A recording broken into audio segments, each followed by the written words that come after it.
तो देखा कि दूध मांगोगे तो खीर देंगे, कश्मीर मांगोगे तो चीर देंगे। अरे ये वाला टॉपिक है, चलो इसी तरह से करो। आप उस डिबेट को ध्यान से देखिए, ध्यान से देखिए। मान लीजिए कि आप मोदी समर्थक ही हैं, क्या वो उस डिबेट में आपको तरह तरह की सूचनाएं दी जा रही हैं? एक समर्थक का भी अपना एक सेल्फ रेस्पेक्ट होता है ना, कि वो चीजें जानना चाहता है। तो क्या वो मीडिया आपको ढंग से बता रहा है, आपका सेल्फ रेस्पेक्ट बढ़ा रहा है? वो दरअसल आपको इंसल्ट करता है रोज कि आप उनके वोटर हैं, आपको गलत बातें बताकर, झूठ बातें बताकर लाल रंग का टांग देगा। चिन्मयानंद स्वामी के खिलाफ कुछ होगा, सब साइलेंस में चले जाएंगे। आजम खान के यहां बकरी पे भी केस होगा, घंटों घंटों बहस होने लगेगी। तो वो आपको हमेशा एक अपने पड़ोस के मुसलमान को वो हमेशा दुश्मन के रूप में देखना सिखा रहा है। मैं साफ साफ कहता हूं, और इसको आप नोट कर लीजिए। और ये बात मैं लड़कियों से कहना चाहता हूं कि भाई देख लेना, जो लड़का किसी समाज से नफरत करता हो वो ना अच्छा पति बन सकता है, ना प्रेमी बन सकता है, ना भाई बन सकता है। देख लेना, ऐसे किसी लड़की से, आईटी सेल वाले से शादी मत कर लेना भाई, बता रहा हूं ध्यान से। पता चला कि दहेज तो नहीं देना चाहिए, मां बाप ने चोरी छुपे कुछ पैसा दिया, लाखों रुपए भी गए और मिल गया नफरत करने वाला, तो वो प्रेमी नहीं हो सकता है। मोहब्बत बहुत जरूरी है दोस्त, मिट्टी से भी और इंसान से भी। ऐसा नहीं हो सकता कि इंसान से मोहब्बत ना करो और कहो कि हम मिट्टी से मोहब्बत करते हैं। हम मिट्टी से मोहब्बत इसलिए करते हैं कि उस मिट्टी में बसने वाले इंसानों से भी मोहब्बत करते हैं। ये बात ध्यान रखिएगा। आज इंदौर में बीजेपी के आईटी सेल के प्रभारी हैं विक्की मित्तल, फेसबुक पे उन्होंने क्या लिखा कि गोडसे जी की पिस्तौल की नीलामी करवा दीजिए, पता चल जाएगा देशभक्त थे कि आतंकवादी थे। हम यहां पर आ गए, गांधी को मारने वाले के लिए ताली बजा के आप हिंदुस्तान नहीं बना सकते, नहीं बना सकते हो आप। जिस देश में गांधी के हत्यारे को देशभक्त कहा जा रहा है, तो गांधी क्या आतंकवादी थे? अब हम यहां पर आ गए हैं, क्या आपने उनको वोट दिया तो इसकी सजा इतनी दी जाएगी आपको कि आपको मूर्खों के झुंड में बदल दिया जाएगा? कि एक वोट देने के बदले, आप कितना प्यार करते हैं प्रधानमंत्री को, लेकिन उसके बदले में आपको उस झुंड में बदला जा रहा है कि आप गांधी के हत्यारे को गोडसे जी कहें। थोड़ा सावधान रहिए, हो क्या रहा है इस देश में। और वो फेसबुक पे लिख रहे हैं, ये कभी हुआ था?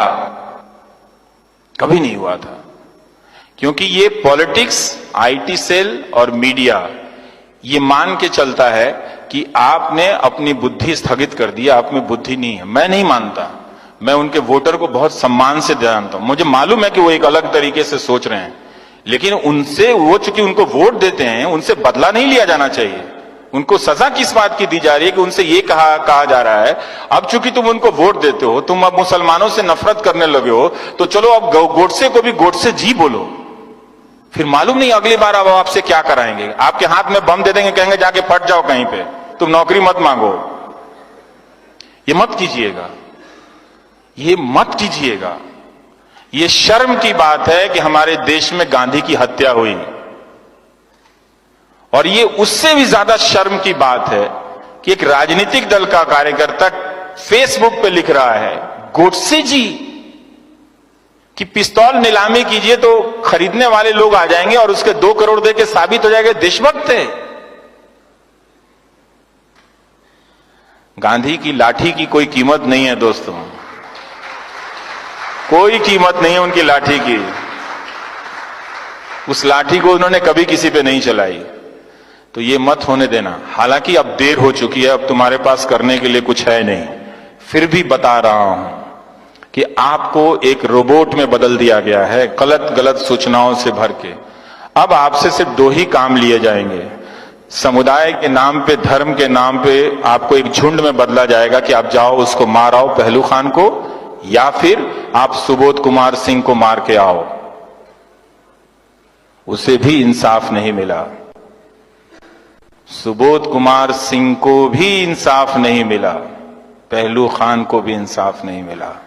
ये आप समझ रहे हो कि क्या हो रहा है?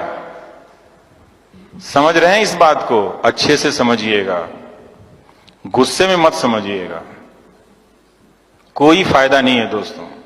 इसलिए आपका मीडिया जो है, मैं थोड़ा भटक के कह रहा हूं, कहना जरूरी है, फिर मौका नहीं मिलेगा आपसे। आपका मीडिया अब आपसे बदला ले रहा है। जब तक आप अपने आप को अलर्ट नहीं करेंगे, एक्टिव नहीं करेंगे, ये मैं क्यों कहता हूं कि आप इन अखबारों को पढ़ना बंद कर दीजिए, इन चैनलों को देखना बंद कर दीजिए और पैसा प्रधानमंत्री राहत कोष में दे दीजिए। ये मैं इसलिए इस उम्मीद में कहता हूं कि आप दबाव डालेंगे तभी मीडिया स्वतंत्र होगा, तभी मीडिया स्वतंत्र होगा। और एक बात जान लीजिएगा, मीडिया की स्वतंत्रता हम सिर्फ अपनी नौकरी के लिए नहीं कह रहे हैं, आपके लिए कह रहे हैं। जब मीडिया नहीं होगा, आप नहीं होंगे, क्योंकि आपकी आवाज नहीं होगी। आप 4 दिन के लिए अपने कमरे में बंद कर लो घर को, बोलो नहीं। आप ये करके दिखा दो और फिर सोचना कि 46 दिन से कश्मीर के लोग कैसे रह रहे हैं। Thank you.